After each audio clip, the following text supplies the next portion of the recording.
Look, this has been my life's work for over 40 years. There's nothing willy-nilly here. After much discussion, much debate, we all came to the same conclusion. Which is? Which is, once you explore all scientific possibilities and you come to consensus, how can you keep a discovery so vital to our existence a secret? And that discovery, you proved the existence of an afterlife.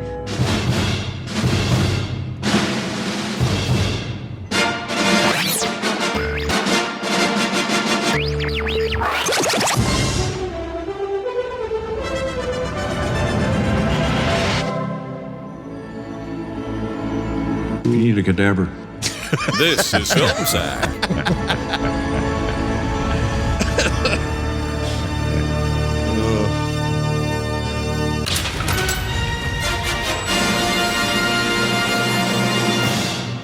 Oh, sure.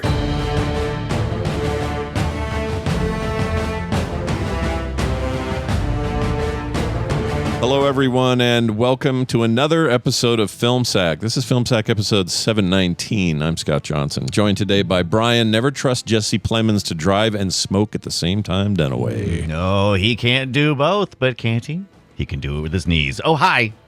This week on Film Sack, we quote-unquote honor Robert Redford's acting career, quote-unquote, after the discovery that he made a 2017 Netflix thingy where he portrays a doctor dude that proves the existence of an afterlife, and the whole humanity collectively responds with a mass wave of unsub from this plane of existence.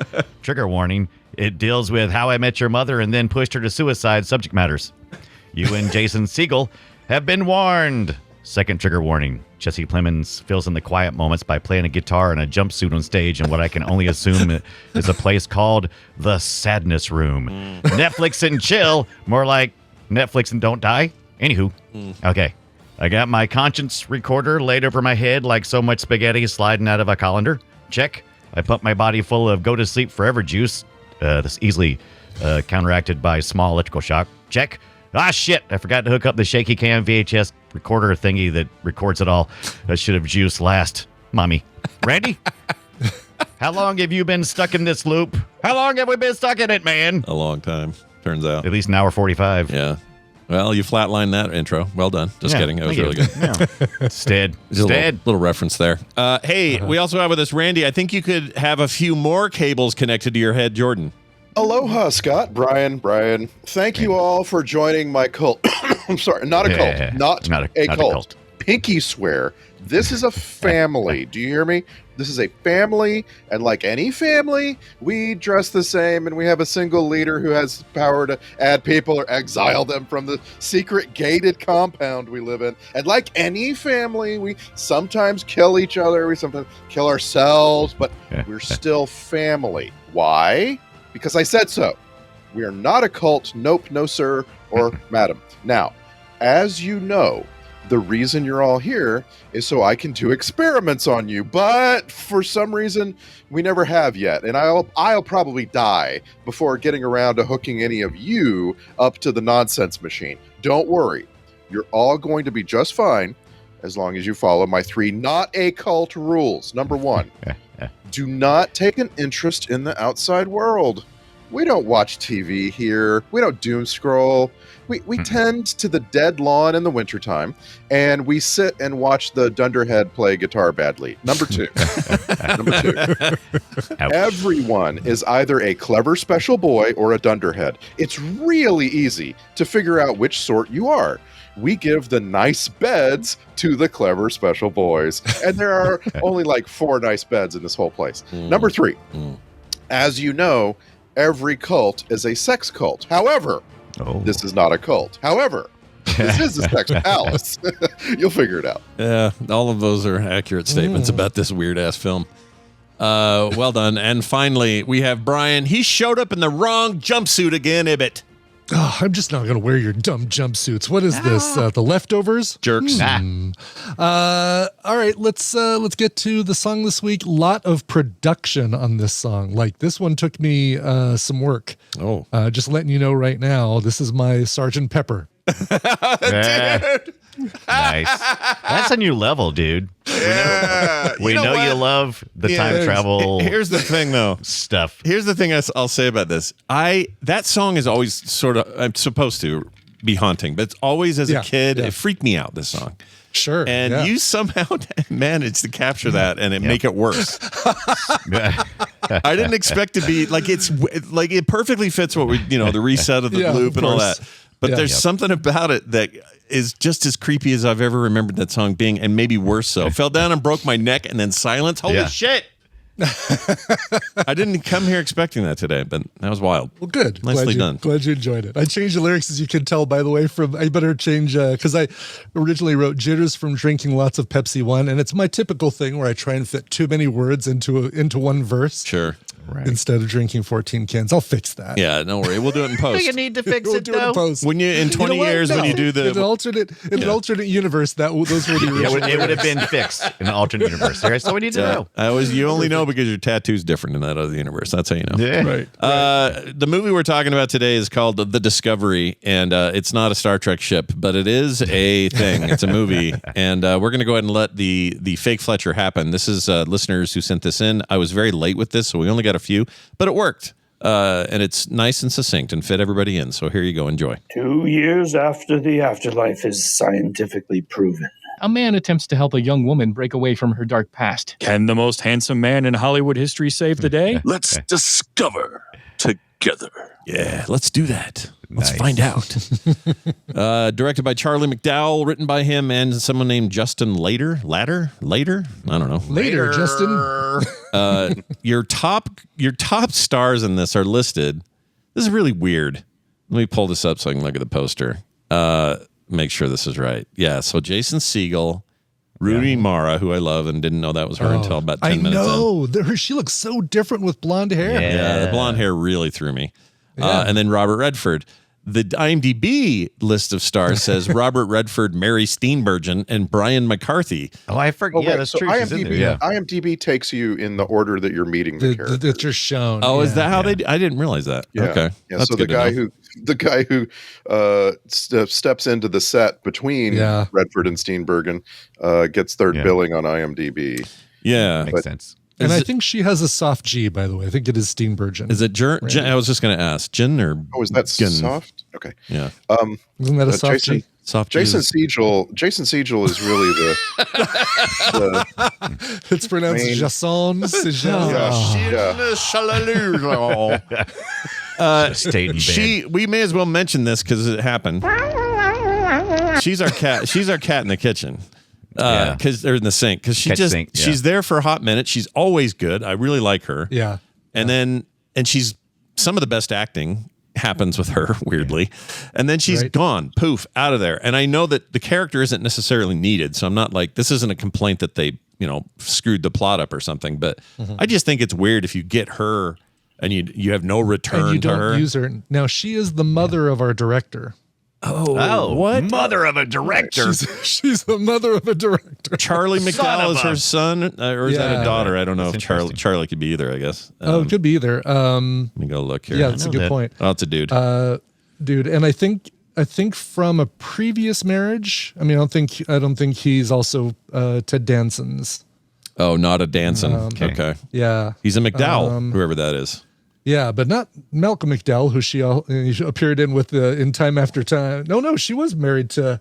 Married to Malcolm McDowell. Really? How many planes of existence does she live in? I was gonna say it's either that or Roddy McDowell, but yeah, you can kind of see in his face the Malcolm McDowell face. A little bit, yeah. Wow, he was robbing the cradle kind of was, yeah. Married for 10 years, 1980 to 1990, and then 5 years later, she married Sam Malone. Yeah, and they've seemed to be pretty happy since then. They seem to do pretty well, yeah. If you see their whole humanitarian award that they got at the whatever the Emmys, I think it was recently. Yeah. Emmys. Whatever the hell that was. So award showed it out.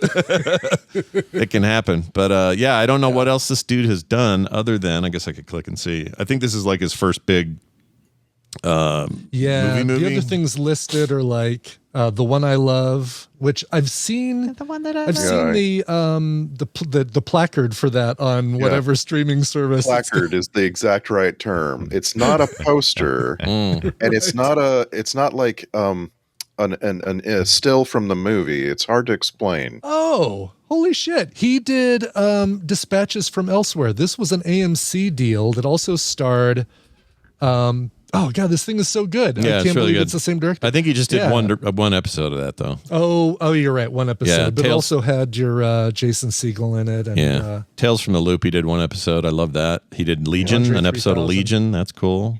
Okay, these all kind of fit. You know, By the when way, you hear the things he's done. Yeah. Charlie McDowell in The One I Love also used Mary Steenburgen and himself and other things. Like he's a rising director. Does he also appear in the film?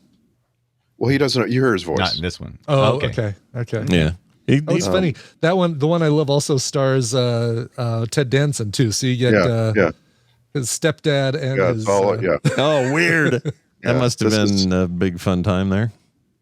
Boy, he looks like his dad. Holy shit. All right. Sorry. Go ahead, Randy. Didn't mean to cut you off there. Just, one of those things, like we talk a lot about, Nepo babies in Hollywood and people who, get their start when they're a toddler and this kind of thing.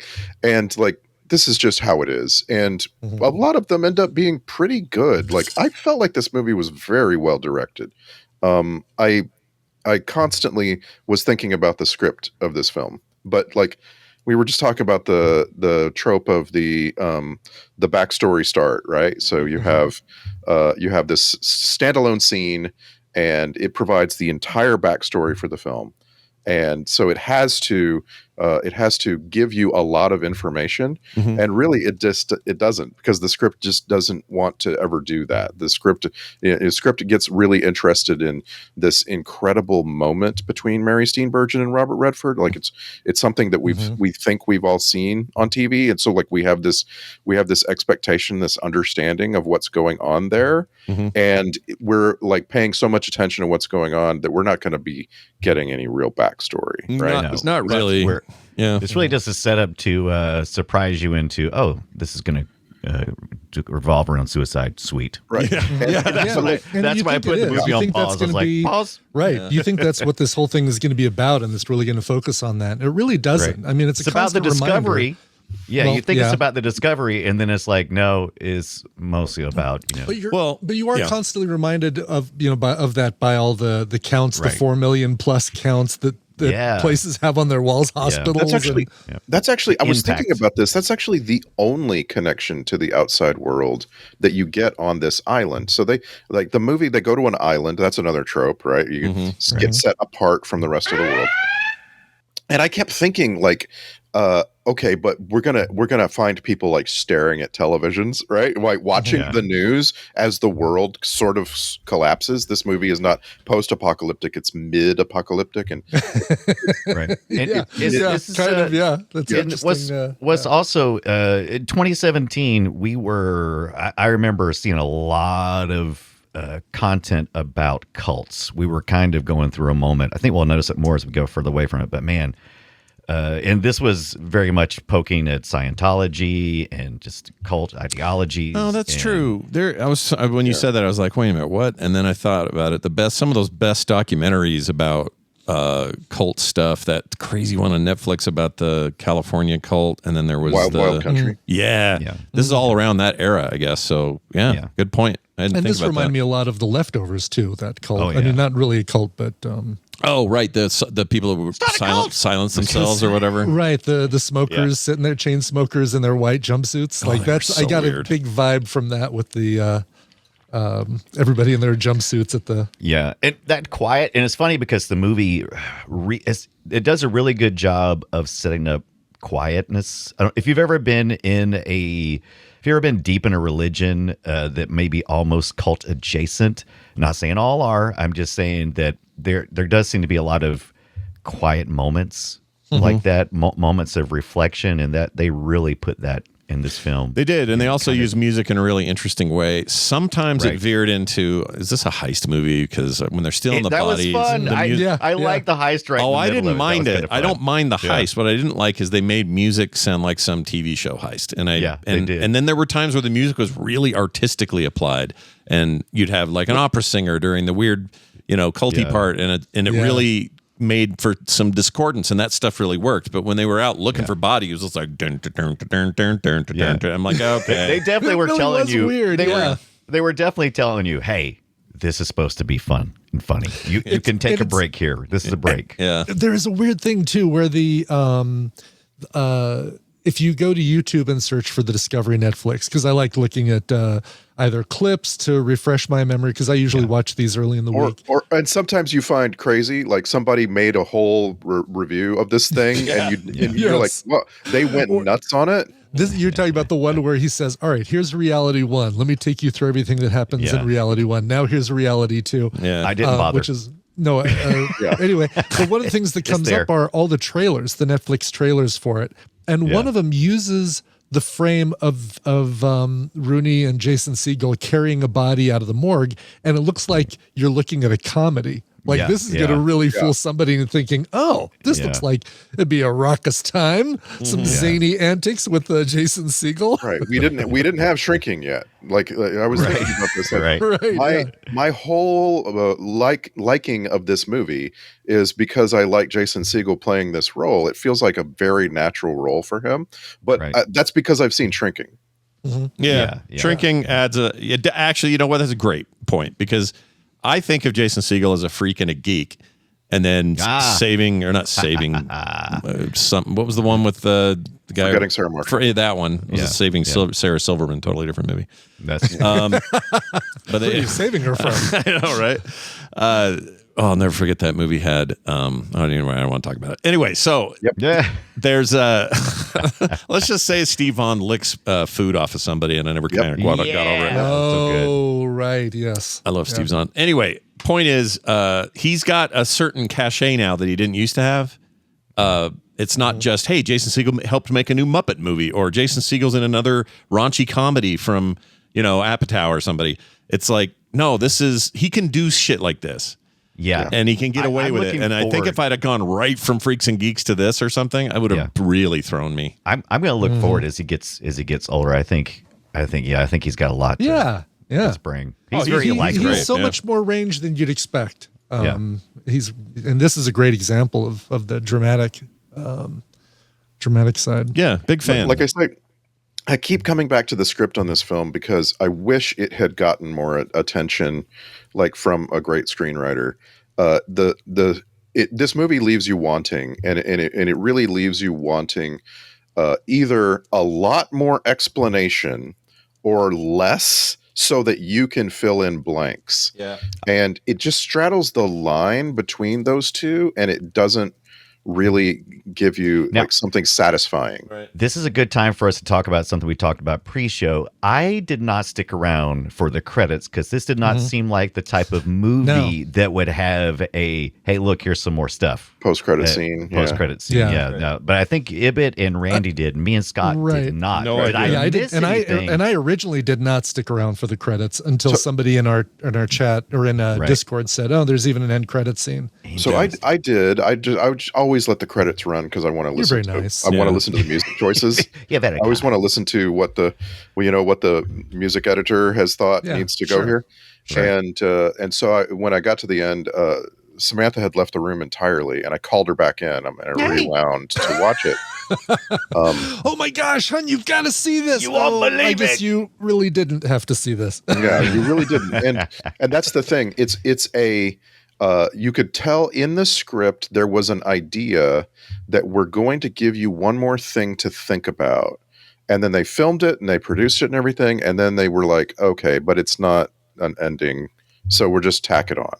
Yeah. And it's just our Jesse Plemons in his jumpsuit in the room where he was previously performing for the whole collection of people there.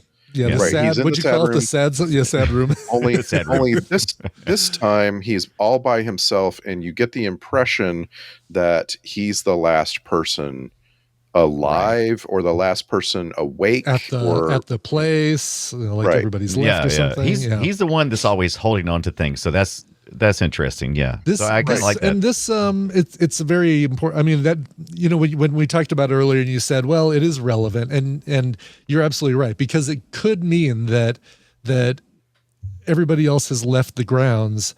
But this is what he needed. Like this is the only thing he's really got to kind of hold on to is this belief in the discovery and this, his dad is his only purpose, really. I mean, he's kind of just holding on to childhood. He even talks about that with the bunk beds and stuff. Had to fight for it to, he's just holding on. Yeah, the idea too is that now he's in a loop of fixing not only so. I guess this isn't spoilers because everyone watches the movies we talk about in Film Sack, so I don't know why I brought it up. But anyway, toward the end of this thing, you realize that he's in this loop, and the loop is it's not that people have an afterlife; it's that they have an alternate life where their decisions can be altered. Redo. And a redo. And for whatever reason, it's right at the point of redo. Right. That's weird. Like, if you think too hard about what the result of discovering what the discovery is in the end, it's a little shaky. I like the idea of being, it's like our biggest regret has the most energy that pulls us towards. Oh, I love the concept. I'm just saying, it's a really cool concept. Just don't think too hard about it scientifically, or your head will break, because there's a lot of issues, a lot of broken stuff there. And this is a concept that was thoroughly plundered in The Butterfly Effect, which was honestly a better movie. Oh, so much. And so, like, I was kind of a little mad at the script. Again, I lay everything at the feet of the script of this movie, because, like, I love the acting. I think the direction's fine, blah, blah, blah. But then, like, I need the script to cut some new ground, and it doesn't. It just, like, it falls right into the story of The Butterfly Effect, which is, going back and fixing something that you've experienced. Right. And if you've never seen The Butterfly Effect, this is a fine, thing to put in your little library of. It is. Yeah, it's fine. Yeah, it's a solid movie. Yeah, it's a solid movie, and it succeeds well because of its concept. It relies heavily on a very clever concept, and so you can kind of, if there are acting issues or weirdness, you can kind of forgive them. But the concept is really cool. The only real beef I have is I think the acting is extremely uneven, and most of it comes honestly from I don't know. Look, Robert Redford's an all-timer. We're watching this because he just passed, and we're trying to honor the dude. But this felt like he walked in and said, "You guys need me for a minute? Okay, cool. Let me read what I got, and then I'll get out of here." And it's not that he's not, like, it's very Robert Redford sounding and all of those things, but there's no. He's in a different emotional space, and you could say, well, that's the character. He's so screwed up by his wife's suicide, this and that. But I don't know, man. I kind of came away going, not your best work. It doesn't need a whole lot, but you're right. There's I think he's underused. Yeah. And I think that they might have been able to get more. The director could have gotten more out of him, but Charlie just kind of said, the script could have gotten more out of him. And that's the last time I'm going to say this. I just can't believe they had who they had, and they weren't, overnight on the script going, okay, we've got to give this character played by Robert Redford more explaining to do, or more debating his, effect on the world to do, or something. Like, it's all the script. I wish they could have just done away with the Scientology stuff. I mean, if they could have explored it more, I would probably have enjoyed it. But the fact that they didn't really get a chance to explore it, they use it kind of like a backdrop. They never outright call it that, but is that really what it is? Like, they never, at least to my knowledge, use the term Scientology, but is that kind of no? But they use, like, Scientology uses kind of like a tech thing where they kind of hook you up to a machine. Yeah. Oh, that's the going clear deal. Yeah. So they're clearly they're making some nods in that direction, and Redford's character's explanation that gives him something to hold on to, or builds community or whatever. I don't know if I bought all that, because they didn't explore it that deep, like Dunaway's saying. I think I agree with you. And that also is why his performance is so fishy for me, because he's got this weird cult room, and then when he gets up to talk about it, hello, everybody. It's like he's doing a TED Talk at a school. Like, yeah. it just didn't fit. And then you'll cut to a scene where Rooney Mara is sweeping the floor with all the other actors. She's so good. Yeah. And you're like, all right, here we go. And Jesse Plemons never phoned shit in. That guy is always good. And this really is. funny too, right? Yeah, but could you watch Jesse Plemons in this movie and not think about Jesse Plemons in Civil War and not think about the sound and the tone of Civil War? It's kind of the same, and again, comes later. I understand Civil War comes much later, but I could not stop thinking like this is kind of that same creepy vibe. Well, for me, easily, because I haven't seen Civil War yet, so that would help. Oh my God, Scott! I know about the meme and everything. Him and his red sunglasses, all that. Well, what kind of patriot are you? Yeah, yeah. No, I'm just saying, watch it today. You have to understand this language of filmmaking that Alex Garland has, because that's what this director's going for. It's very clear that he's got some influences, and he's for this kind of for sure. And I could see that, like, and Garland, for all his weaknesses, some of his movies are weird for no reason. The guy's an influence for a reason, and he's a big deal, and I get it. I'm just saying, Plemons, I've never seen anything where he was bad. Ever.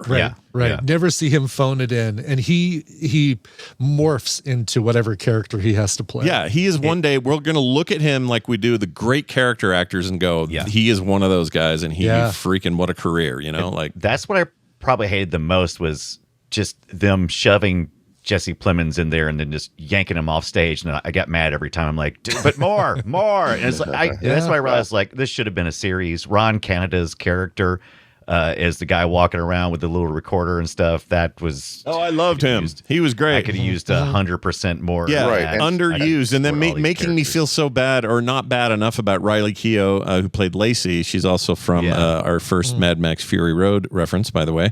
She played Capable in that movie. That was Presley's granddaughter, too. I relocated her. She was one of Morton Joe's wives. But anyway. Right. That character, the oomph of what she did in the end and how that all worked out should have been more meaningful, and it wasn't, because we didn't spend enough time with these people and their situations. So a series is a brilliant idea for this concept, and I think could have really stretched things out and given you the proper stories and all the plot and character development you needed. Instead, they had to cram it into an hour and 45 or whatever it is, and it's still good. Like, I'm not going to tell anybody listening to this that they shouldn't see this. I actually think you should. If you like genre fiction about the unknown and cool concepts, Leftovers, it brought up a couple times, is great reference for this. I think it's vastly superior to this, but it's still in that vein enough that I think people just enjoy it. Now, I was a little mad about the Inception part at the end too. I was like, it's very Inception. Multiple, and I'm like, I'm stuck in the loop. I'm like, what the heck? It was just getting good. Yeah. Yeah. I don't know. They're also, okay, small thing. But if you're gonna go, you're gonna save, or you're gonna go back further, and now you're gonna save Rooney Mara's kid, Oliver. Which I didn't know you could pinpoint locations like this, but whatever. You can use the Tesseract to get right where you need to get. Very specific. But my beef with that isn't even so much that's a little troublesome. But my bigger beef is that she acted like he wasn't even there, and it wasn't. I'm not doing like that's the secret is he's not real. I don't mean like that, like Sixth Sense style. But what I mean is, a mother who almost has her child drowned, and the guy who got in his full suit and saved the kid. You don't just go, all right, let's get out of here, brat, and leave. Keep in mind, from her perspective, she saw a wet guy on the beach with her son. Right, She didn't see him pulled out of the water. He had to sacrifice his potential relationship later. A wet stranger, right? A wet stranger carrying her child. She just comes over the hill. She doesn't know the kid's been in the water. Exactly. So, I mean, her first reaction, or her first thing that she's seeing is a stranger carrying her child. Yeah, go ahead. That's fair. And she also had just dozed off, so like she's in that groggy Twilight. Yeah. That's a fair point. I hadn't really thought of it that way. A wet stranger is never good. I mean, but once it dawns on her that he just saved her kid, which it should have dawned on her by then. Yeah, I don't know. That stuff at the end could have been so meaningful, and instead it wasn't. The part I laughed at, I wasn't supposed to, is when he's on the boat and we're getting the final reveal of the twist. And he closes his eyes and goes, I'm going to remember you. I'm going to remember you. Remember you. That just didn't work for me. I laughed at that. I thought that was stupid. Because the most interesting thing in the film, maybe just for me, I'm curious to find out if lots of people agree with this. The most interesting thing in the film is the effect on the rest of the world of the discovery. Yeah. And the movie is just like determined to not talk about it, not look at it. The one view into it all that we get is this counting clock that's counting how many people. How does that work? I would love to know how that works. It's like the trope of the magical device on the wall that everybody just walks right by and doesn't even pay attention to. Oh my gosh, this is such an impressive little piece of technology, guys. Let's have is it on the internet? Like what? But it should have been called The Effect, because that's what the movie was really about, right? Not the discovery. The discovery, but yeah. Well, I mean, in a way, but the effect wouldn't have made a spoiler. Yeah, it's a spoiler. It was sort of, right? You wouldn't know, I guess, going in. But this thing didn't show up in theaters. It's perfectly suitable as like a thing that just pops up on Netflix and you're like, we got 2 hours, let's go. Yeah. Like it's got moments of like, wow, this is really well made. And then moments of like, ooh, we cut some corners today, didn't we, folks? I love the spaghetti calendar thing they did with the little headset thing. I really like that. Oh yeah, looks good. It looks the good. calendar. There's like calendar. Yeah, but So the spaghetti calendar. yeah. I like the idea of a spaghetti calendar. It's February. I haven't had it Monday yet we're this gonna have month. spaghetti. On Tuesday we're gonna have a spaghetti. But yeah, I like the little wiring. I like how they had it lit. It looked pretty good. Yeah. A little tropey, but I liked it. It was very pretty. I think them deciding to go Pacific North. Oh no, it was Maryland, so the other side. But to do coastal Northeast is a vibe, It's a cool and vibe. they never said, right? It was all filmed in Rhode Island, but they never said where they were. So they could have been in Nova Scotia, they could have been in like Long Island. They never said, and I really appreciated that. It gave your imagination room to work. I agree, and I really thought about the muted color palette. Oh, it's great. That's what I like. Yeah. I like that because that to me that's cold and misty and a little humid and fits the story, and the idea of the world. This is what's interesting. The world full of people who are like, there's an afterlife. It's proven. Well, let's go. My life sucks. Right. I want to get over there. That is a fantastic concept. Man, they should have done a series. I know we just said this, but just do a series. Maybe not now. It's too late, but you could have. It's too late. Too late. Nobody's seen this movie. No, really, nobody has. Yeah. You could do it. Probably you get could away do with it. it. Yeah. And speaking of series, I wrote down Midnight Mass because it has the same setup. We have the initial thing that happened, right? And then years go by, and then you have a man going to an island. And like on a boat, like literally on a boat. Yeah. And like the initial thing that happened in Midnight Mass is a drunk driving accident. And the initial thing that happens here is a suicide. So they're both very tragic and like surprising and this kind of thing.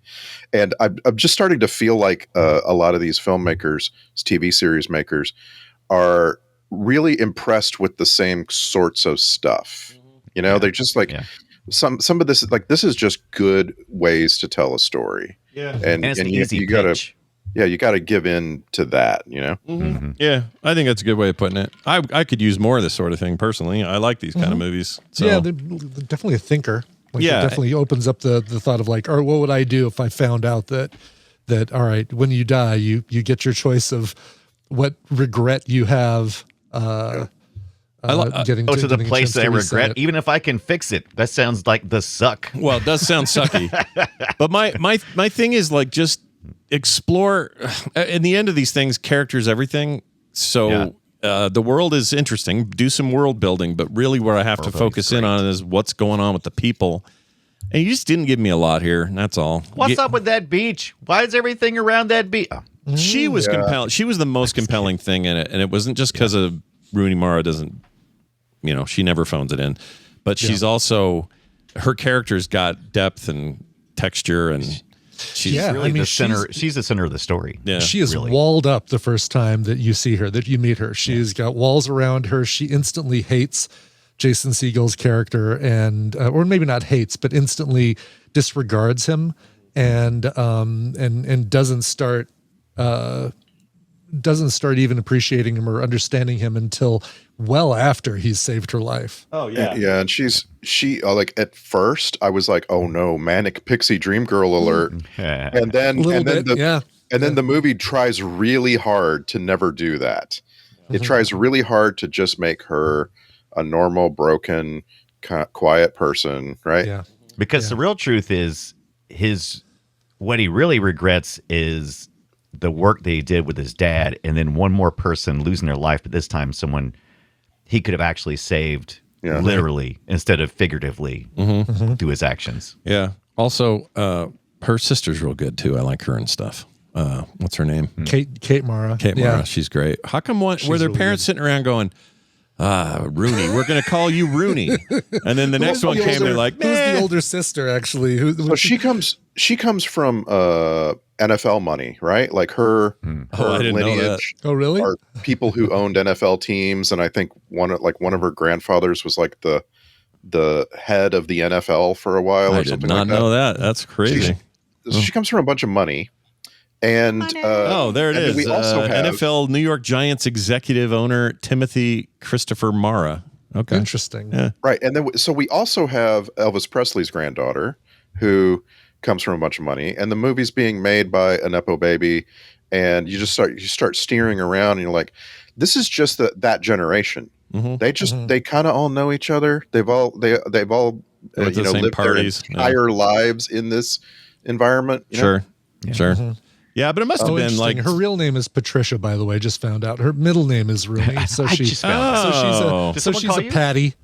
Okay, I'm all right with that. Pat. That's fine. I don't mind when people choose their own names, but I always wonder when parents do something nuts, and I'm like, okay, what are you doing? What are you trying to do? She and Joaquin Phoenix got married last year. Oh, well, that explains everything. They have 2 kids together. Good Lord. Yeah, they've been together for a long time, but as partners. But they name their first kid.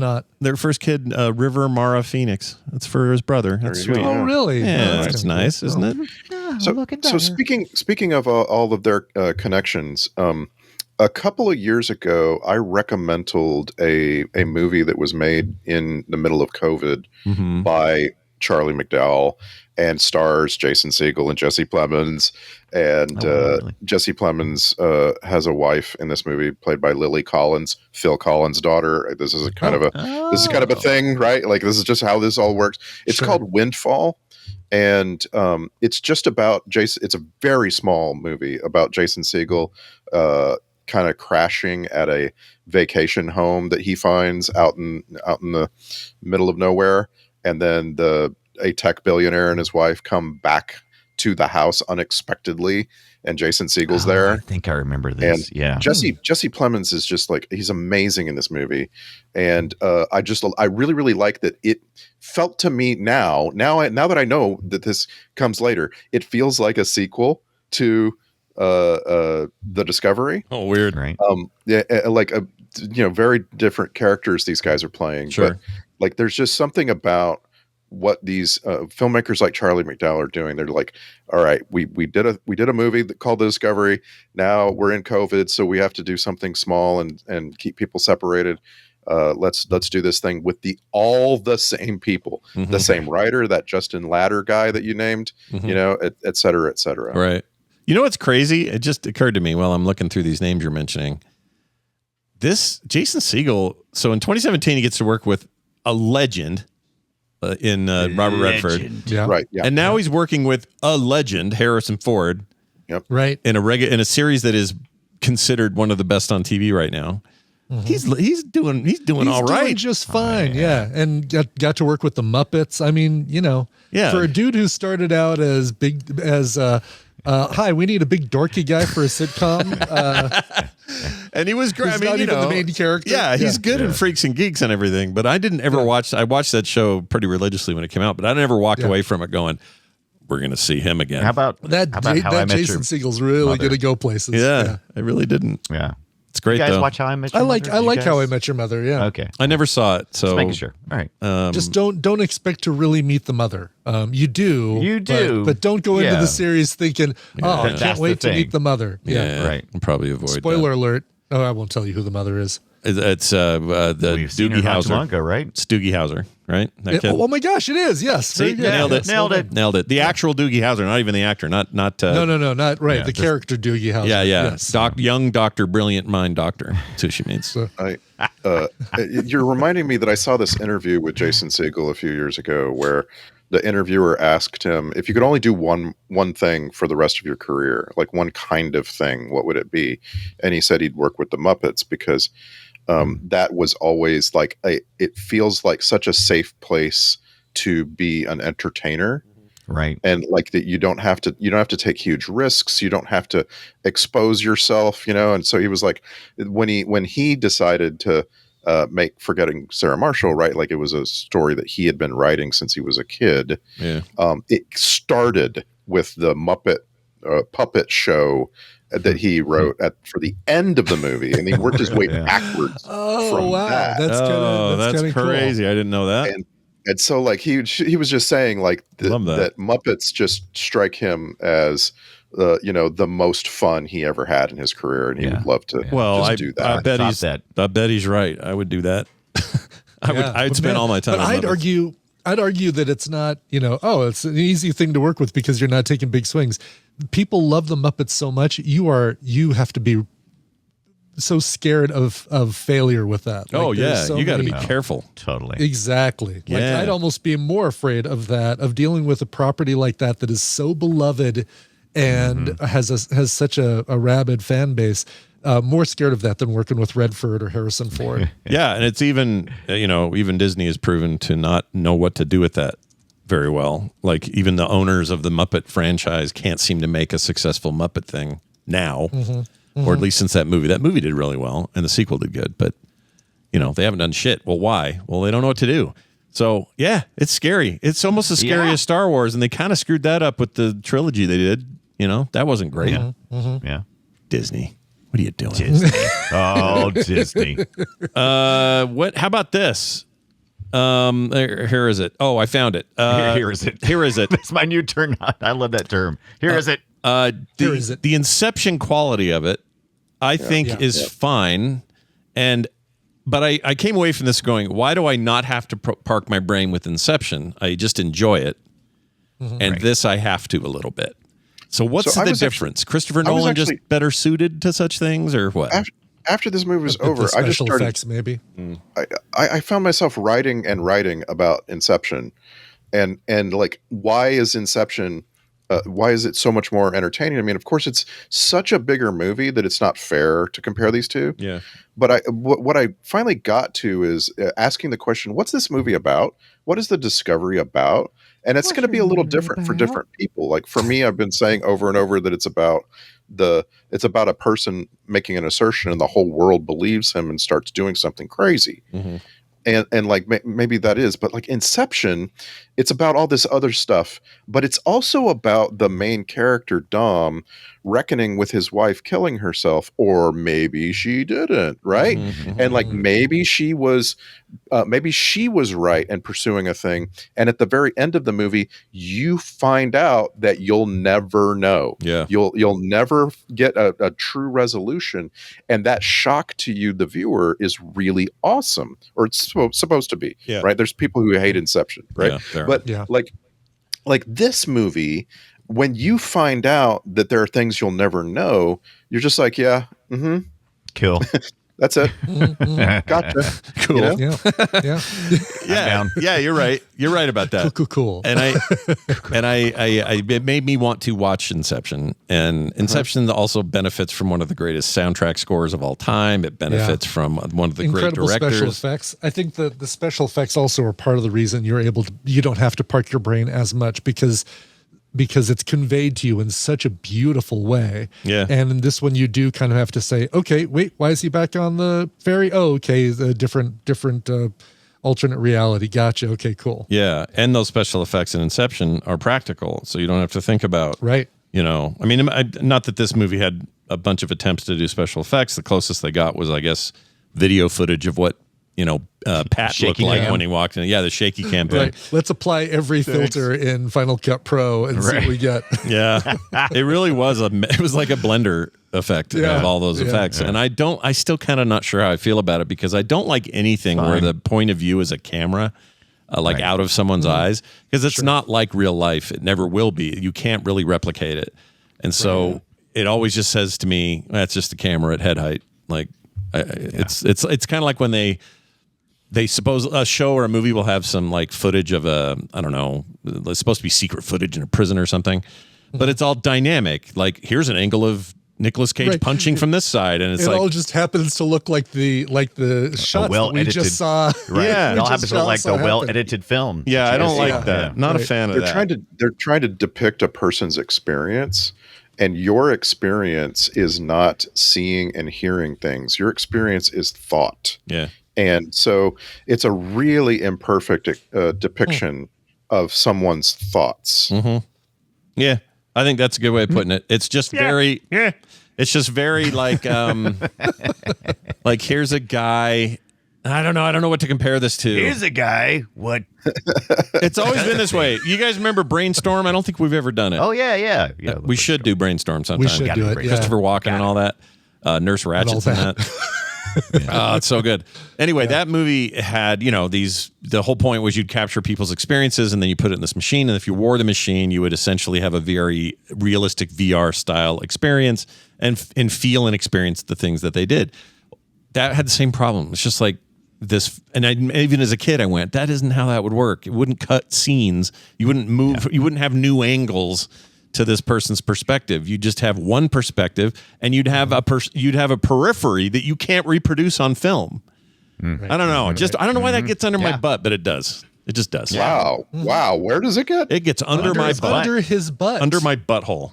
All right. Under my butthole. Speaking of things that gross Brian out, what grossed Scott out the most in this one? Easy one. I have an idea. Give it to me. What do you got? I think it was when Jesse Plemons offered his dirty earbud. I hate that. Mara. I know. Yeah. No, don't put that in your ear. I don't want anybody's AirPods or earbuds or anything like that on my ears. That is a runner. That's a runner up, and it's close. I'll say it's close. So we'll give it the yuck. Yuck. But what was gross? There was something even worse. It was. You have to go back and look. But his truck. It's Jesse's or Toby's the character. Toby's truck. Disgusting inside of there. Oh, absolutely. Yeah. So pretty much anything Jesse Plemons did outside the lab was kind of. I think that was Jesse Plemons' truck. Yeah. Go ahead. I figured you might have latched on to that dead body that they bring into the compound, and they're just like moving it around. They're flopping it around. They're attaching things to it. Like, attaching things to a dead body is a skill set, man. You're not gonna just be able to do that. Most people are gonna leave the room when you bring that dead body in there. Yeah, for sure. Right. I look, the dead body thing is, I'm looking at it going, well, that's just clearly a person. So that stuff never bothers me. What grossed me out about that guy is that he's supposed to be 54. Oh yeah, he looked 1,000. That was hurtful. That was very hurtful of them. Yeah, they're like as a person who's close to the age that guy is supposed to be, I'm quite a bit offended. Yeah, I didn't like that, and they kept saying, "Oh yeah, he suffered from a massive coronary and all this." And I look at him, I was like, "Oh, he looks like he's 78." And they kept talking, and then they go, "Age 54," and I went, "Oh, slow down." Did he also suffer from being thrown to the moon? Oh man, I tried to find who that dude is who played him, and I couldn't. Played the cadaver. Yeah, I was hoping it was somebody interesting, and I think it might just be. Yeah, it wasn't. It's probably Charlie McDowell's grandfather. Or something. Gave his name. Paul. Paul. Yeah, Bella Fuel. He looks like Daryl Skeels a little bit. This guy, and he's in lots of things. He's still I love working. him when he's in that. I love that truck. Oh my gosh, Super Troopers 2, and oh my gosh, I love that. That wins for me. Here's the problem, though. IMDb does not have his age. I think it ain't 54. This is my beef. That's exactly my beef. If that guy's in his 70s, say so or whatever he is. Right. Yeah. Right. Anyway. And it's in my contract that they don't put my real age. That brings me to the people we've seen before on Film Sack. We have this is our very first time ever sacking a movie starring Jason Segel, starring Rooney Mara, starring Elvis Presley's granddaughter. and it's only our second movie for Jesse Plemons. Whoa, that blows my mind. that's wow, insane. no kidding. Huh. There's a lot of those to go through. Hold on a second, though. Oh yeah, we didn't do Fury Road here. What am I thinking? That's just me watching it 1,000 times. You talk about it a lot. Yeah. I sure do. Feels like it. You'd think we've watched it for every podcast. Yeah. Well, it certainly comes up every time, but yeah. Yeah, I don't know why that is that we haven't seen more Jesse Plemons. We should rectify that. It's new stuff versus old stuff. Yeah, I guess so. We focus on movies that are 30, 40, 50 years old. Yeah. Wait, was he in the new Twisters? It feels like he should be in that. Is that I mean, he in a lot of ways he is our Philip Seymour Hoffman of I was going really to say is. he's a perfect comparison to that because Hoffman elevated everything that he was in. Yeah. And, also funny when he needs to be, right? for sure. Yeah. To me, that's and just quirky and chameleoned into everything. I just saw Paul Thomas Anderson film, and Hoffman was easily the actor that appeared in the most Paul Thomas Anderson films. Oh yeah. And you're starting to see that with Plemons and directors like Yorgos Lanthimos or whatever his name is. Especially Yorgos Lanthimos, for sure. But I totally missed seeing Hoffman in One Battle After Another. I know who he would have been in that film and where he would have been and all that stuff. You know the trivia? I didn't know about that movie, and I can't wait to hear what you thought of it because I'm going to go see it as soon as Kim gets home. But I didn't know DiCaprio had turned down the role of Dirk Diggler. Oh, yeah. Really? I did not know that. Boogie Nights. Interesting. Yeah. I just read that trivia 2 days ago. And he That's was weird. Same. 2 days ago, I heard it as well. And they just and he had said he had no bigger regret in his career. He wanted to work with him so bad. And this is a guy who's in half the Scorsese movies and Nolan. Anybody? Hey, guess who gets to pick any role he wants? Leonardo DiCaprio, and he also gets to pick any 22-year-old model he wants. By the way, but anyway, I can't wait to see it. I'm very excited about that thing. Yeah, really, really enjoyed it. And it's one of those movies that I've been thinking about ever since we saw it. So here it is 2 days later, and I'm still like, here's the funny thing. DiCaprio claims that he suggested Mark Wahlberg to Paul Thomas Anderson. Really? Interesting. That's his claim. I can't do it, but here's a guy who can. Right. Here's a guy who can. And this was Mark Wahlberg's big step into drama. And in that interview where he claimed that he was the one who made the suggestion, he says that Mark Wahlberg was under consideration for playing Jack Dawson in Titanic. And that's just like, no, I'm sorry. Well, I'm glad that didn't happen. I love hello to the Wahlberg, iceberg but not for there. me. Yeah. I mean, like Mark Wahlberg Weird. is perfect for Boogie Nights. Yeah. And like Leonardo DiCaprio would have been okay in Boogie Nights. He would have been fine. Maybe he would have been amazing. Maybe he would have blown our minds. I don't know. Mark Wahlberg in Titanic? No. That would have taken me right out of it. Yeah. Draw me like your French Steaming girl. up in the back of that. Yeah. Oh, I'm the one doing it. I'll paint you like a French girl. Let me see your boob. Say hello to your French girls for me. Put your arms out. I'm king of the world. I think I saw an iceberg.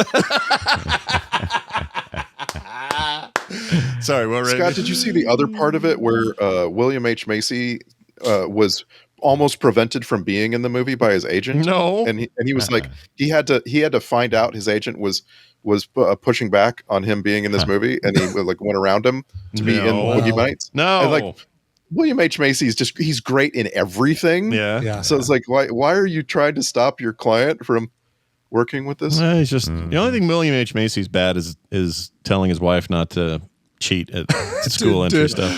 Right.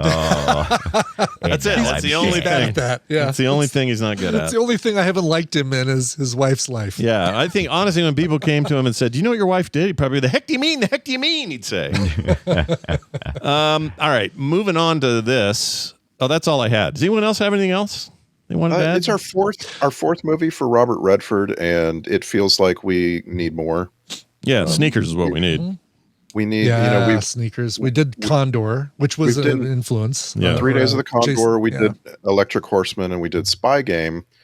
And Spy Game has really stuck with me. I am wondering if you feel like the Discovery is sticking with you more or less than most movies. Little more for me. I've been thinking, again, I saw it on Wednesday night, and I'm still thinking not just for Film Sack, obviously, but still thinking about the. Not me. I've never got it already. Oh, what are we talking about? I'm still right. What are we talking about again? I think it's the kind of concept that I will continue to think about. Yeah. I think it's worthy of, on that alone, I think it's worthy of seeing. So, are we anti YouTube over here on the Film Sack? No, I like YouTube. Why? No, it's not used by all the movie searchers. You know what I'm saying? We don't always Yeah, see it. sure. Yeah, that's true. Because movies get posted on YouTube and then sometimes they vanish. Mm-hmm. So none of the movie searching services really depend on it. Now, this is YouTube proper, right? The movies and TV stuff. What we're talking about is on. Yeah, it depends on the service. Some of them do show them, some don't. But every once in a while, we'll find, like we had a horrible time finding Sneakers, and then Dunaway found it on YouTube for free. Full glory for free. Yeah. For free ads if you're not a premium subscriber, or premium subscriber, no ads. Which is YouTube in general for anyone. Right. So either way. But I have premium, so I'm not going to see ads, but that's a perfectly fine place to see it. If we ever recommend something on Tubi or Pluto, same problem, right? For ads. Although at least YouTube gives you a way to pay out of it. I wish Tubi would. If Tubi gave me a way to pay out of it, I would use Tubi a whole lot more than I do. Yeah. On TVs, I mean. I do it. Desktop, I can cut it out because I'm not an idiot. Check that Tubi. Wow. Shots fired. I'm not an old grandpa that doesn't understand how the internet works, but Well, you're half right. yeah. Yeah, I got about half that. Nice job. Any other thoughts before we do Clippies? McClippersons.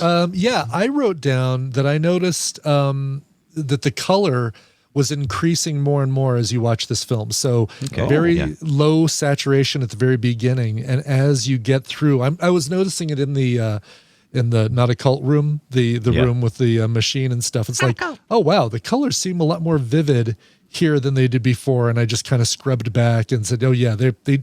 I think there is some ramping up of the saturation. I didn't notice that. That's cool. I like when they do subtle stuff like that. Yeah, I'm a fan. Yeah. Is that just, do you think that's just to convey like, oh, we have some clarity now? His awareness? Yeah, I think it is. I think it's tied into Jason Segel's character becoming more and more of what's going on, or more and more aware of what's going on. And I can see that. Yep. I didn't notice it, but now that you say it, I guess, especially the beach at the end was way... Yeah, super saturated, way more than when you first see the beach, too. Yeah. When you see it in flashbacks and stuff. The first time and when he saves Rooney Mara's character, yeah. too. When you go... go But ahead. boy, was I ready for this thing to be a dour movie at the beginning. It's like, this when is you were gonna like, be- they start with a suicide, and I was like, oh, shit. Yeah. What have we gotten ourselves into? Right. I grew up with siblings. Did everybody else grow up with siblings? No. I did. Oh, okay, so let me ask you a question. Maybe my worldview is just so small that the sampling is wrong, but I would never get a tattoo with a sibling. Oh, sure. Would you guys do that? Totally would. All right. Okay, when you were growing up, not now. I mean, now I would because every year of my life. Changed. And it's When you because say I'm the getting a youngest. tattoo with a sibling, you mean like with your sibling's face on it? Both get the same get the same tattoo? Like the Patrick guy and his sister got. Yeah, in the movie. Oh, gotcha. Okay. Yeah. We got matching tattoos, and I'm like, I don't know. You know what? I would do it now with Wendy and I could have some fun with now that. different. I've grown up. I have great relationships. with my You've sister now. decided you like your siblings enough. Yeah. That you're going to stick with them. When you're kids and you're growing up and you're competing for the same resources, it's a little different attitude, right? It's like screw you, I chose so much. No, that's a good point.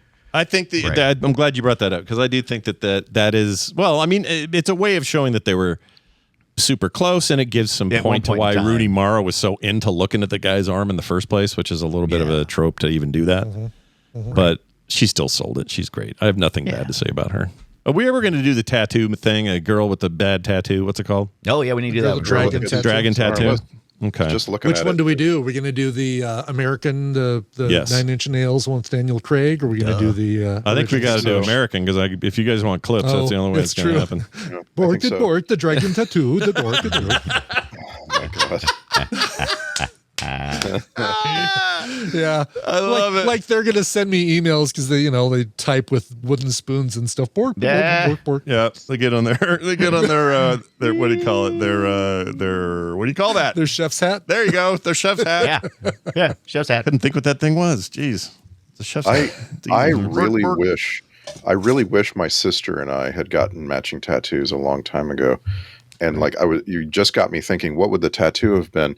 I think it would have been a front porch swing, because there was a front porch swing on my grandparents' house. Oh, And like we had terrible VHS video of the two of my grandparents sitting on that thing talking. And my sister and I like really bonded over my grandparents' house.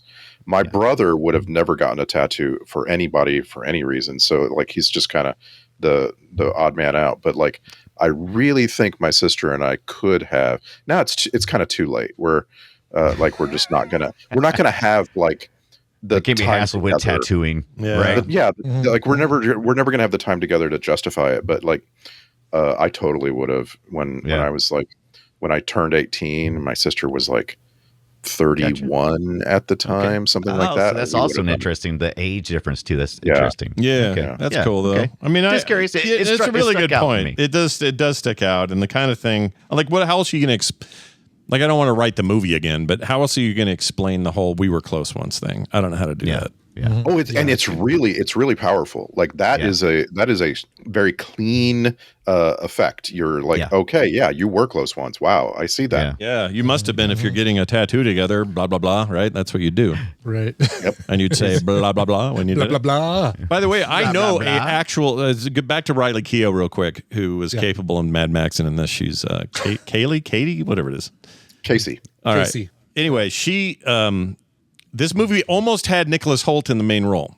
Yeah. He backed out for something. So you would have had Nux and Capable, who were a couple in Fury Road by the end. She's the redhead. Okay. Well, I had forgotten that. Where she does he's waving at her at the end and holding it to his heart and that whole thing and that deal. I mean, I've only seen the thing 4,000 times. What? But anyway. At exactly 1 hour and 32 minutes and 12 seconds. That's right. So they are a couple there. They weren't a couple here, obviously, but they would have been in this movie together. I was all excited to hear that. And then I guess Holt had some other deal he had to cancel, and their second lock was Siegel. So, which is a little weird because Siegel's also connected to a lot of these other people with other projects. So I don't know what that was, but interesting. The other thing I was going to say about her though is I know a guy in the last neighborhood I lived in. I've been here 12 years or something. Before I moved, we had a neighbor named Riley Keough. It was a dude. Really? Yeah. And it's always last name spelled the same way? Same everything. Yep. Whoa. Yep. And I blew my mind when I first saw her real name, and I keep forgetting to bring it up here, but it's rare that you find somebody in Hollywood has the exact unusual name as someone you know in real life. It's very weird. No kidding. That's like knowing a Tom Cruise up the road or something, you know? Right. Yeah, and obviously she took the last name of her dad, which is also a little bit weird. Like she could have taken the last name Presley, and that probably would have done different things for her professionally. Right. But her dad, that name Keough, man, outside of the United States, I'll bet you English speakers look at that and say that name is Cuff or Kef. Right. Yeah, it's one of those things that like because you can pronounce it off like rough or cough or owl, like bow, B-O-U-G-H is pronounced bow. Yeah, it's like there's so many pronunciations of that those damn 4 letters. Maybe everywhere she goes for press junkets, she does it different. Who knows? I don't know. I'd have fun with that. Yeah, no kidding. Enjoy it. I went and found like someone introducing her some talking head. Like we're gonna talk to Riley Keough, and they really emphasize the key Keough. All right, that's how you say like that. Keyhole, sort of. You're a keyhole. You're a bit of an a-hole. No, I like her a lot. She's capable, truly. All right, let's take a dive into the old Clipperinos here. Sure. I got a few, not a lot. This movie's not just loaded with dialogue that's fun to play. It's a talker. It's not a lot of fun talking. Yeah, not a lot of fun talking, which is fine. We're not going to complain. But I will say Jesse Plemons made the list a few times. With this line to get us started. Just to get there. Yeah, where'd your friend go? Just to get there. Why are they doing it? Just to get there. Offed himself just to get there. Mm-hmm. Just to effing get there, he said after, but I didn't capture the F word. Yeah. All right, Plemons is a national treasure. This clip explains. But you're looking at this all wrong. You're wearing whatever the opposite of, what is it, rose-colored glasses. That's what you're wearing. Shit-colored glasses. That's good. And he also feels like he's improving a lot of what he does, and I don't know if he is, but yeah, he's so good at it. I mean, that's a hallmark of a really good actor, is able to make you think that these are real words coming from that character. Yeah. I'm begging you to watch Civil War. I don't know why I put it off. I think I'm just not in the mood to be depressed about people and their behavior. That's all. You know, it's a Kirsten Dunst movie, and he's her real life husband. Yeah. Oh yeah. They met on the set of one of my favorite Fargo. TV shows of all time, Fargo. Yeah. Anyway, sorry, Randy, go ahead. Whatever you're going to say. Nope, that's it. That's all I wanted to say. Did you forget who you were talking to, Randy? Watch it. The Fargo thing is second only to Fury Road. I have a real problem. All right. When I go to the back of the Taco Bell, because they've been making a bunch of noise back there telling jokes like the employees, this is what I say when I go back there. Okay, this is me and them having an interaction. You mind telling me something? What are you doing back here? I'm here because I want you to stop it. Yeah, that's true. I want you to stop it. That's how we go. You need Let's to go back capture and that. forth. That's something to put in the soundboard. Oh yeah, that'd be I want fun. you to stop it. Stop it and fry those churros. Yeah, like that. Here's Ibbott's girlfriend after a mishap at dinner at prom. Oh. Haven't had a prom clip in a while. We have not. I'm happy to see the return. Is what she says. You can say it. I know what happened. I was there when you ruined it. Oh my gosh, dude. You ruined it. You want to tell us what you did? Yeah, What we happened? had to make an emergency stop at a Walgreens for some spot remover, and let's just say, Oh shit! Do not tell us what created the spot. raspberry jelly donut filling does not come out of a taffeta dress. No. Holy smokes. Wait, what did you think I was gonna say? Blue dress, presidential sperm. That's what I was thinking. All right, no rights or wrongs. You know, there are no right or wrong answers to this questionnaire. And why do you bother giving it? It's a good response. Also, I don't like the name questionnaire Questionnaire. because that's not what that is. That's an No, but electronic. that was the No, point, it was- right? Yeah, I was trying to figure out, like, when he was clicking his little device between each question, was that because he's recording his questions but not her answers, so that he was the only person who would know what she said? I just feel like that was a depiction of using an e-meter. It was absolutely. okay. Yeah. Did 100%. anyone come away from that scene feeling like they understood what had just happened? Like, You know what? I mean, no. I mean, I think the questions were kind of superfluous for him, just getting like an idea of, is this person joining my compound for the right reasons or the wrong ones? Yeah. That's all I got for that. It definitely feels more like a cult control thing is all the questionnaires were for, right? To set them up. Yeah. Oh, yeah. Yeah. I mean, they were leaning into it, like you keep bringing up. They're leaning into what Scientology was famous for. So, yeah. I don't know that actually helped him accept anybody in there. I think it just, I don't know. I think they were just trying to. I mean, he uses it in the sad room later on with the lady he's mad at, and he's this is a safe space. Get out. Yeah. It's like manipulation. but Robert Redford interviewing Rooney Mara could have been so awesome. Yeah. Like that could have been the linchpin of the whole movie. As it was pretty good, but I agree with you. They could have added, I don't know. He didn't feel like he was acting much. I feel like he was just there. Yeah. And I hate saying that because the guy just passed and we're all. Well, and maybe that's a thing though. Like maybe that's what made him so good, is it didn't ever feel like he was acting. It felt like he was a real person who just happened to wander on set. Yeah, that's exactly my point about what that may be their intent. And if that's what they meant to do, I guess they were too successful, because it made me wonder if he was just not feeling it. It's like the last movie he did, right? And other than the TV thing he produced. Yeah, I think so. Let's just make sure I'm not making that up before we get emails. Why are you making stuff up? Don't make shit up. Tell us the truth. He says, or I says, here's what I says. I says to the guy says so the last thing he acted in, oh, come on, actor.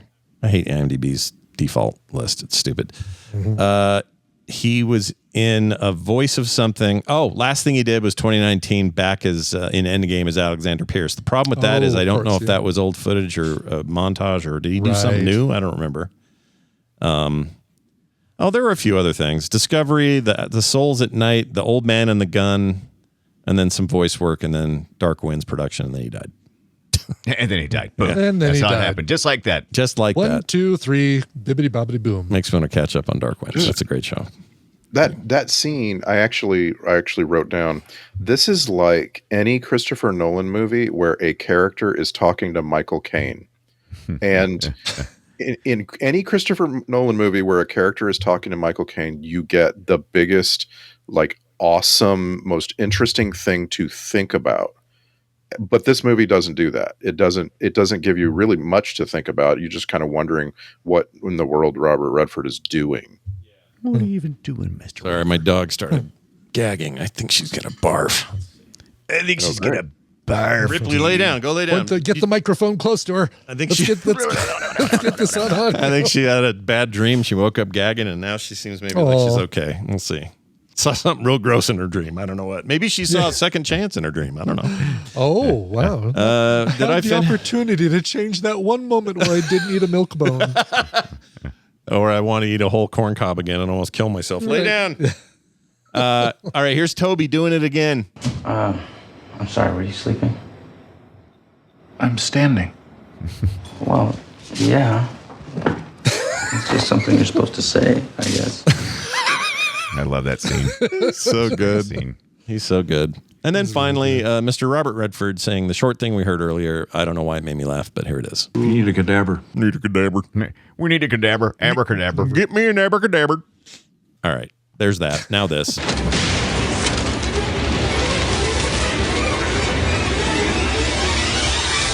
The Film Sack checklist goes like this. Everything has to have a love story somehow. Check. Toby probably smells bad. Check. Part of your brain needs to be parked at the door for a lot of this. Check. I don't know why I said part of your brain. That's weird to say. Part of your brain has to be parked. Like, you just give the valet part of your keys. And, I don't know why that's a thing I wrote, but I did. Let's get to the Star Trek connections. I'm going to go ahead and guess there are more than I think. Let's say that. Yeah, there are. Ron Canada is our Star Trek guy. He was Cooper in this movie.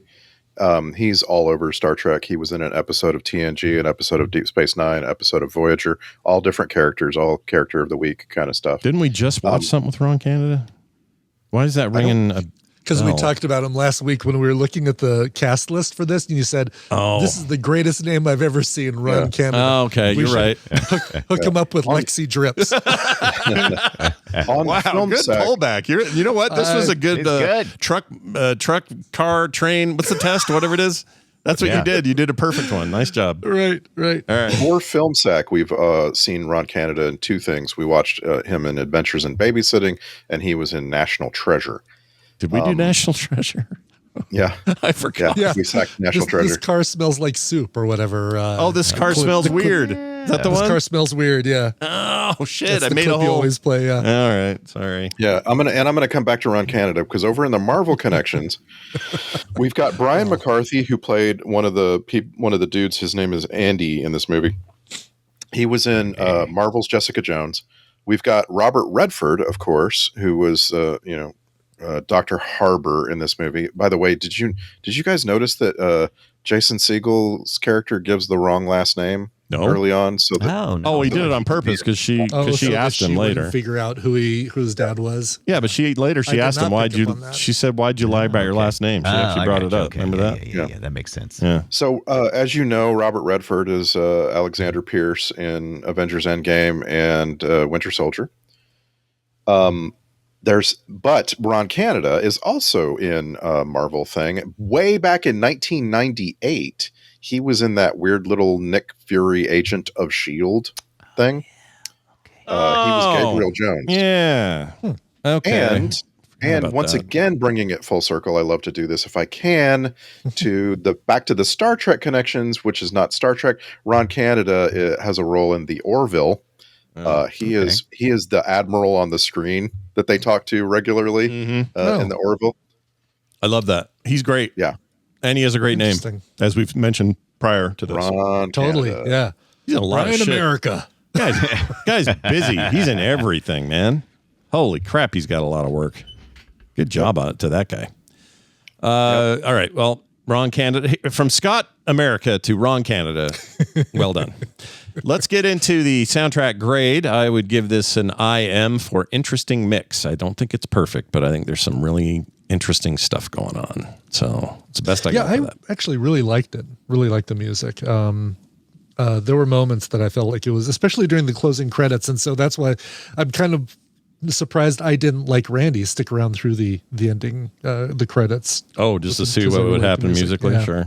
Did they do anything in your watch through now since you've seen it now? No, because I muted it until because you had picked up on clean feed, so I just muted it until the actual end credit scene showed up. Gotcha. Yeah. Did they have any good I mean, I guess I didn't notice. Was there a bunch of licensed music in this thing, and I just didn't, other than the opera song and No, not really. Nothing that I noticed. Yeah, not even anything playing in Jesse or Plemons' truck. Yeah. I don't think Oh, so. he was doing on the headset. Remember, he had his headphones. Oh, on, so you right. couldn't- Yeah. I guess you could barely hear what it was playing. You could hear it. Yeah, but I guess didn't they when he gave Rooney Mara his earbud? Didn't we get a license thing then? We did, but it was so quiet I couldn't tell you what it Yeah, I was. can't figure out. What I wonder if you that get away was. with Okay. not even paying for that. It's like, hey, they're not going to come after us for this. Oh no, they'll figure out a way. They will figure out a way. Oh yeah. If anyone knows how music industry, what lengths they will go, it's got to be Brian. It's got to be it. Yeah. Because I don't know. I can only tell you how often TMS gets dinged for something, and it must be triple fold for you. I don't know how you do it. It's crazy. So, two composers for this music on this movie. We have Danny Bensi, who has been recently doing all the music for Ozark. I guess Ozark is over, but that's his claim to fame. And then Sonder Jurians is the other composer here. He has recently been doing the music for Tulsa King. Oh, yeah. And keep meaning to watch Tulsa King. Gotta get around to it. Yeah. First season I saw was pretty good. I haven't watched the rest of it though. And I need to watch Landman too. We were talking about these yesterday, and I know you guys have watched Landman and love Landman. I saw Swamp Thing. Is that the same? I need to bone up on my Taylor Sheridan clearly. And now we have the lowdown. Not Taylor Sheridan, but you're going to need to catch up on Lost the lowdown. Guy, Sawyer. Ethan Hawke. No, you're thinking it is. I'm thinking of a different show. That's that action thing, right? Yeah, What's the one with it's set in the that 70s. It Sawyer's got in? canceled. Cancer, he got cancer. Oh, it's worse than getting canceled. You got cancered. Duster. Josh Holloway. So I was Duster. thinking of Duster. Yeah, Josh Duster, Holloway. And by the way, unceremoniously and wrongly canceled. It's great. I watched most of it, and then I heard it got canceled, and I got mad. It's like, damn it! You're talking about Duster or the Lowdown? Duster. The Lowdown is new, right? Yeah, it just started last week. Yeah, can't wait to see that. And that's another. Let's see. That is. Wait. Who made the Lowdown? Is Sterling Harjo, Reservation Dogs. Oh, right. Shit. Keith David. Yeah, Keith David. He's also Keith David was also in Duster. Yeah, noticing that right now. That's hilarious. Son of a butthole. Oh man, we are in the peaking rise of prestige television. It's just going to keep coming. You got to try to catch up. I'm all in, man.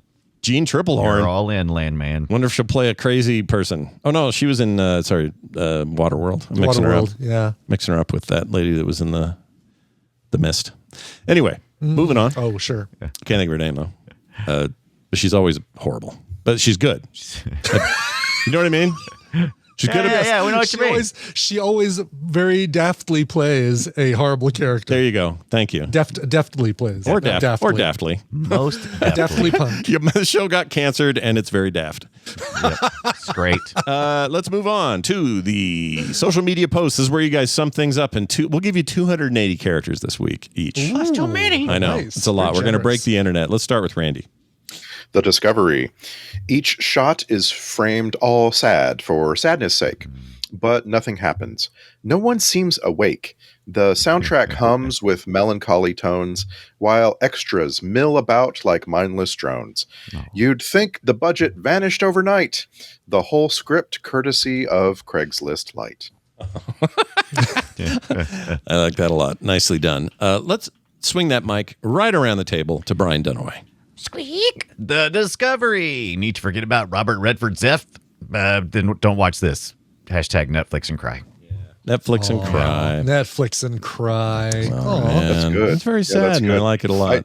What's going on in your life if you put this on to get laid? I'm curious what kind of people Yeah, because I think you and your partner will be asleep by 45 minutes in before you start getting where it gets good. Yeah, you're looking at Tinder and someone's got no pictures in their profile. You're like, oh, I got the movie for her. You know what I will never find not funny is when a political convention of any kind is happening and the local Grinder goes nuts. Yeah, Grinder spikes while everyone's got their thing. I don't know why that's so funny to me. It'll always be funny that a bunch of old politicians are, on there. And this is the thing that there's like websites now tracking this. And so like and it happens in Salt Lake City, it happens in places you wouldn't really expect. Oh, anywhere. Yeah. Like Utah, funny enough, I think is one of the highest consumption of internet porn, despite all its weird laws and pretending like they don't. Yeah. It's a pretty, it's how it is. Whenever you find a place that claims to be all pious, go look at the data. You're going to be look at the data. Look at you're going to be look at it. Yeah, you're going to be like not You'll surprised. see the seams. You'll see the cracks in the. You'll see all kinds of light coming from the cracks under the door. Ugh, I don't want to look in a crack and see a light. That's how it gets under your butt. Yeah, there you go. And then finally, oh wait, did we do Dunaway yet? Yeah. Okay, we did. No, don't do it again. Brian Ibbett, your turn. The Discovery. I can't believe they don't even touch on the fact that using the device makes your skin all tanned and leathery. Nice. Yeah, that guy spent a lot of time outside. Too soon. A lot of time outside. So he already had, but he was kind of attractively so. But he was so pocked when he was younger, and then as you got older, I think those pocks just drooped. They all just kind of went down. Got droop pox. But with plaster of Paris, and you're good to go. Yeah, my mom was always like, "See, he's still good looking, even though he's got this skin condition." I'm like, "Mom, all right, I get it." All right. I do think it's wonderful that his last movie was called The Old Man and the Gun. I just thought something about that is that's just perfect for Robert Redford. The Old Man and the Gun is like an hour and a half of Robert Redford staring at a gun on a table. It's also reviewed pretty well. I wonder if that's good. Let's see. Old Man and the Gun. 6.7 is high for IMDb. Yeah.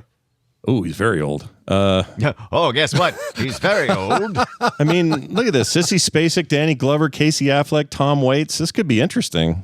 Yeah, I like that crowd. That cast. Gene Jones, the cherry tomato eating king of not Gondor, wherever it is up there. That guy. Yeah, right. Never remember the name of his character in that. Anyway, this might have to be a thing. Look at that. Yeah. Based on the true story of Forrest Tucker, an audacious escape from San Quentin at the age of 70 to an unprecedented string of heists that confounded authorities and enchanted the public. This sounds all right. I love prison escape movies. I'm so excited for Riffman or whatever it's called with Channing Tatum later this fall. Yeah, let's do it. Oh, he directed The Green Knight. Freaking love that movie. Oh. All right. You know what? I'm in on this. Have you guys seen The Green Knight? No, I have not. No, I need to. Holy shit, that movie's weird and good. Holy shit balls. Holy shit balls. All right, we got to get to these alternate titles. They were just handed to me. The Star Trek Discovery, but that was already taken, so they didn't do that. It was. It's almost Flatliners 2, Time to Get Plemonsed. They didn't go with that either. I know. Plemons. Yeah, I like it. You'll neither take Plemons nor leave Plemons. Sorry, go ahead. What? It's just kind of interesting how this movie makes you think of Flatliners, but then it doesn't really have anything to do with Flatliners is a completely different thing. The temporary death on a table is it. That's the only comparison. And they only do that twice. And one of them is dead already. Which, by the way, don't think too much about that because that shouldn't work. That was really bothersome to me that they needed a dead person. What do you think happens inside a body when a person dies? Right. How is that still like? Does it still have to be warm? What's going on? Yeah, the physics here are pretty effed. Do not go into this for the metaphysics. Yeah, very hand little hand wavy. I did like that house though. That weird old French. Oh, the house was amazing. Thing. When they pulled up, I was like, "Yeah, I want to stay there." Until you went in and you went, ugh. Clean. I know, yeah. A little dusting. That's a set probably, but the outside looks great. Good point. That was probably a set, but and don't you think it would be really interesting to inherit a huge property and a bunch of people that you could put about cleaning it? Yeah. Hell yeah. Yeah. Sign me up for your great idea. All right, let's move on to the texts and voicemails. We got a text here today from Mucho Bizarro. Oh. I've never heard. I don't think we've heard from Mucho Bizarro before, but I love it. Happy to do it again. The name, yeah. The dog just farted. I guess I'll know in a minute. Okay. Good morning from Down Under, he says. Oh. With your brave and wise leaders casting their eyeballs over our medication cabinets, may I suggest the sackage of a source of pork tapeworms medical knowledge, Osmosis Jones. A battle between good and evil, live action and animation, and Bill Murray. No Tylenol was harmed in the making of this masterpiece, he says. Well, Mr. Bizarro, Mr. Mucho Bizarro, I would absolutely do that movie for this show. Absolutely. It's on our list, right? I think. Is it? Right? Don't we have that? Have we talked about that? Do you have our list still up? What's the name of it? We have talked Osmosis Jones. It's one of the. Not have it on our I list. promise you, I already know what grossed me out. Yeah. Osmosis and the constant Jones. mucus and sneezing and coughing. There's a zit scene that will put you in the grave. It's so gross. But it's fantastically animated. William Shatner plays he runs the brain in Bill Murray. What I know of this movie is that it was playing in a laundromat I was in like 20 years ago, and it was on repeat. And so I caught the end of it, and then I caught the beginning of it while I was getting my clothes washed. Over and over. Was it like a streaming or a channel that was having a Osmosis Jones marathon, or was it like a DVD that the owner was too lazy to replace? Right. I think it was more the latter. And I remember hearing the voice of Chris Rock a lot. Yeah, a lot. He's very much in it. And also, who's the robot pill? He has a Tylenol pill. Yeah. Oh, that's great. It's timely. Frasier guy. Frasier's brother. Yeah. Niles. That's Hyde Pierce. David Hyde Pierce. There you go.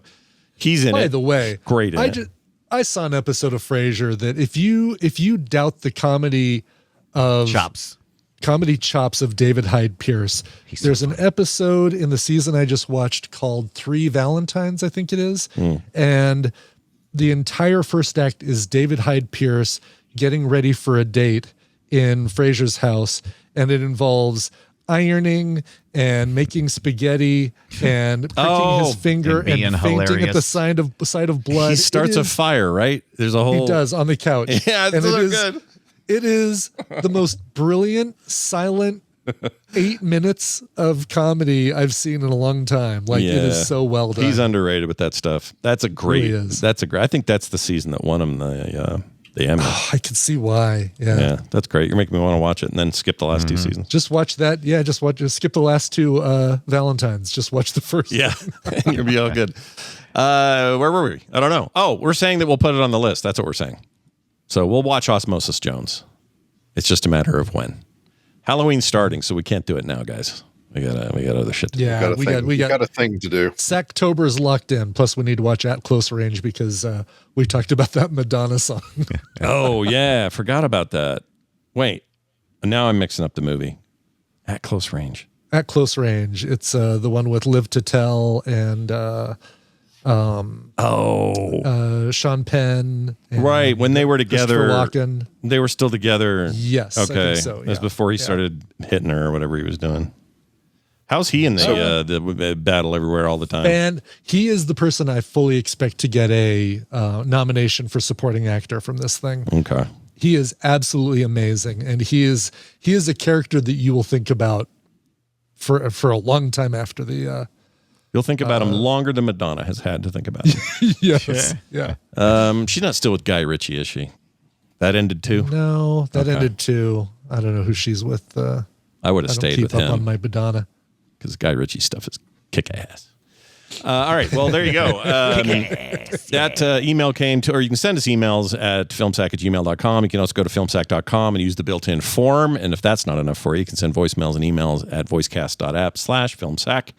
I want to mention some Patreon folks here. Damian Stewart, Molly Fenton, and Jason Maloney. Oh. Yeah, we know Molly. Molly's always around. They just joined us, and they're brand new folks, and they're sitting there going, man, how awesome is Randy's Host Special going to be in the month of September? Oh, it's going to be so good. Yeah. Okay. Got it for you tomorrow. Nice. Nice. It's become a little bit of a bridge between September and October, and I'm really happy about it. Good. I'm excited to hear it. that's just one cool thing you get on the monthly. You also get no commercials ever, pre-show content every week, including this week. You get those monthly specials, art in the mail from me, and other cool benefits. Go sign up today if you have not already and become a bigger part of the Film Sack family. That's patreon.com/filmsack. Sleepaway Camp from 1983, currently streaming on Prime, is happening next week, and I think Dunaway's whole life has improved since we've made this announcement. Help is happening. Nice. Tell us why you're so into it. Can you give us a little peek at what the deal is? Why is it so great? You'll never forget that you've seen it. Okay. Once you've seen it, you'll be like, yeah. I watched Sleepaway Camp. Why did I get a vibe of Paul Hollywood telling people what they're going to have to do before they do the technical challenge and then leaving the room? Yeah, not wrong. Any words of advice for our bakers? You'll never forget that you've baked it. And then kicked out of the room by Noel. Yeah. Goodbye, suckers. Now, where are the hot ones, he'd say to himself. Didn't he married one of the hosts or something? Or he had an affair with her and then they got married? An affair, I'm sure. Yeah. I don't know if he's married to anybody. He didn't have an affair with Prue. Anyway. Probably not. That's on Prime, everybody. That's Amazon Prime Video. Sleepaway Camp. Check it out now. That might be also on like some other free stuff. I'm not sure. It is. It's on Peacock, and it's also on Fubo and Canopy and a bunch of stuff like that.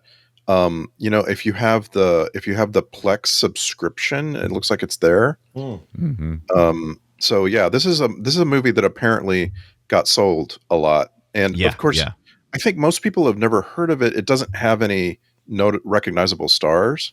So I'm just like, I just want to ask before we go, how did this movie find its way into your life, Dunaway? Yeah. So what happened there? So it's kind of unfair because this, you've heard a lot of films being named like after camps and stuff. So there was a whole slew of camp movies. Not campy, but movies that involved movies camping. About camp, summer camp, and exactly. And so this one kind of, unless you just caught it somewhere, either on like HBO or something back in the day. But once you've seen it, like, oh, okay, that one's different than the other ones. Oh, really? I got you. Yeah, it's like, oh, I got you. I don't know what to expect. Yeah. Yeah. Now it's like I'm overselling it. So just put your expectations where they should be. Is the camp for middle schoolers, high schoolers, or adults? Yes. Yes. And where exactly is this camp located? It's a camp, so it's got a little bit of all the age groups, so that you can. In which year did this camp open? No, I was just wondering if it's a kid movie or a teenager movie. Oh, it is not a kid movie. No, okay, it's not a kid movie. No, that's good to know. I think Randy Moore means, does it star a bunch of kids? Oh, yes, there's plenty of kids in this movie. Okay. But they're 20-something because that's how we used to cast kids. Most likely. Right, yes. Most likely. Yeah, I could see that. I am the 28-year-old that's going to be playing a high school sophomore. Oh, man, freshman year was hard, wasn't it, guys?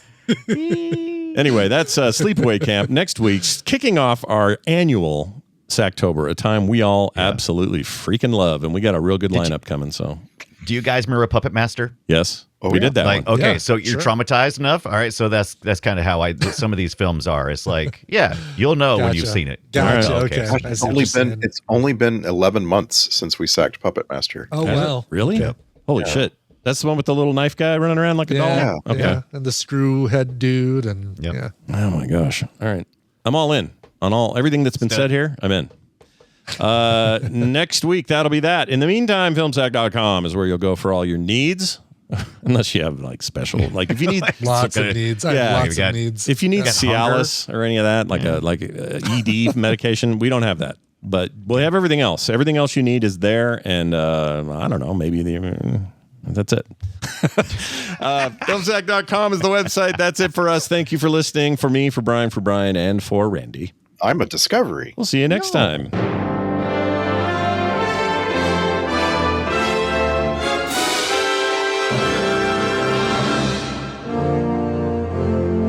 This show is part of the Frog Pants Network. Yes. Get more at frogpants.com. Just to get there. Yeah.